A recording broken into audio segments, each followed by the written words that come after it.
And now we come to everyone's favourite worst enemy, which is question 3 of the English language exam.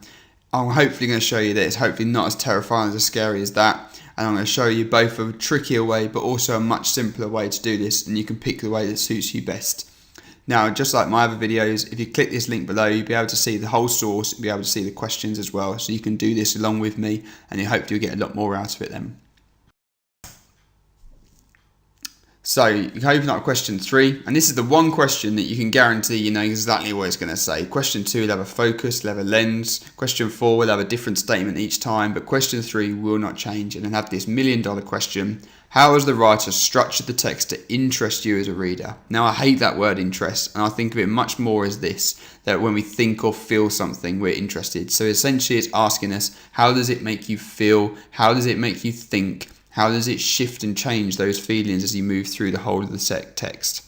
Now, if you think about your favourite songs, your favourite films, the ones that interest you, they're the ones that make you feel something. So essentially that's what we're trying to do here, is ascertain what the writer is trying to make the reader feel at different stages.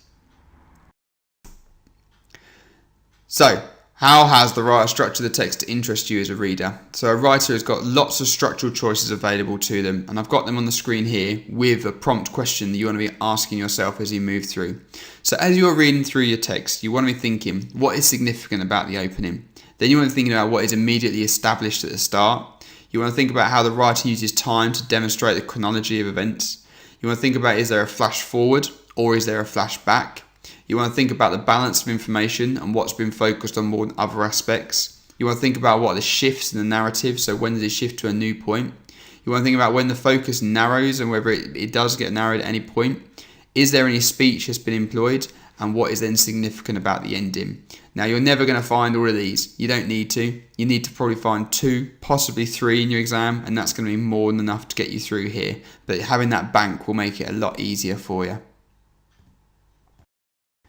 So, step 1, I go to my text, and here it is, the text that we're referring to, and the first thing I need to ascertain is the similarity or difference between the beginning and the end. So I'd mark up my beginning, I'd mark up my end, and I'd have a look at them. Is there a difference? Well, yes there is in this one, a very clear difference.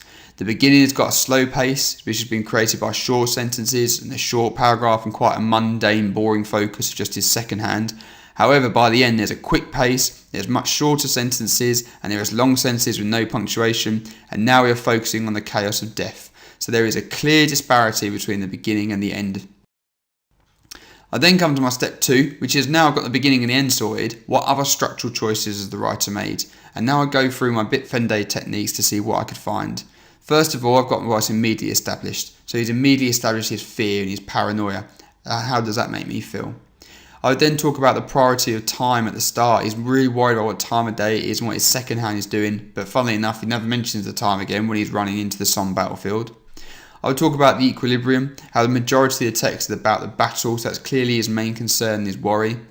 I would then look at the narrative shift, all the way up to this point. He's running, he's in control, he's scared, but he's not hurt, and then Stephen went down, so we've got a shift to his dilemma and his crisis situation.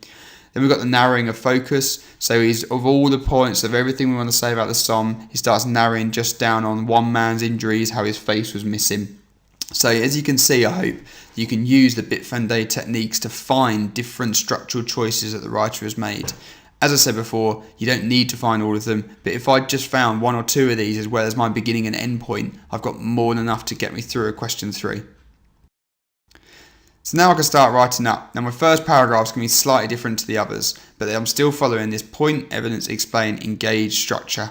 So in my point, I identify where in the text I'm focusing on and the structural choice. So the opening of Fox's extract is deliberately slow and calm. For example, the second hand of his watch is in slow motion. I put the evidence in that supports my view.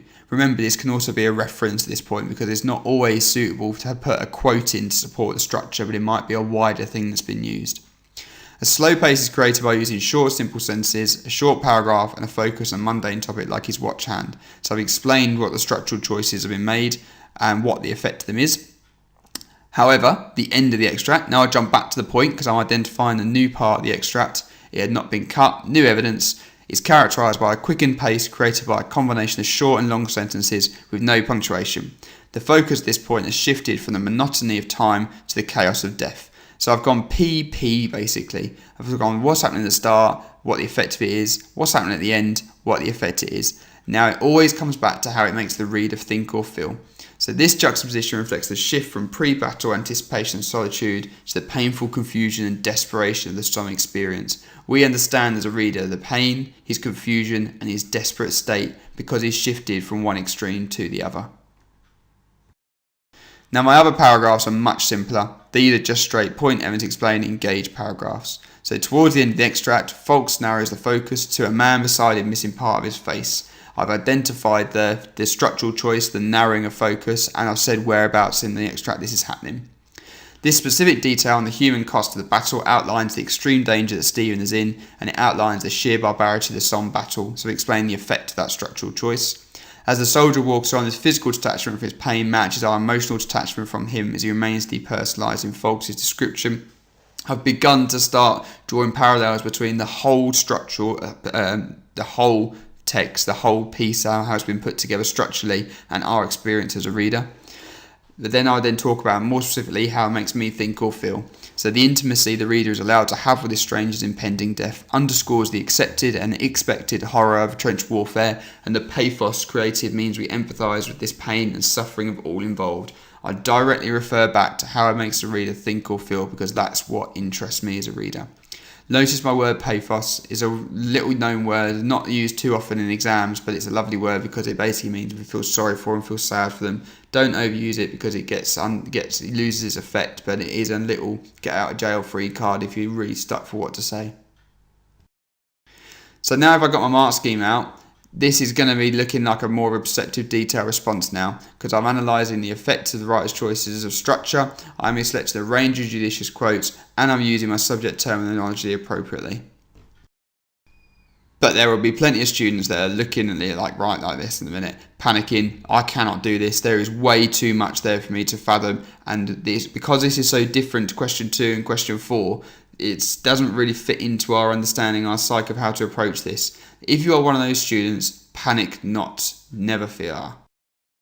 This is your emergency get out of jail approach. Now, before I go this further, you need to remember the average mark across the country was between 2 and 3 marks. You're not looking for 8 marks here if you're looking to pass with GCSE. You want 2 to 3, which is very, very low. You can get those by following this very simple approach. First of all, split your text into 3, so beginning, a middle and the end.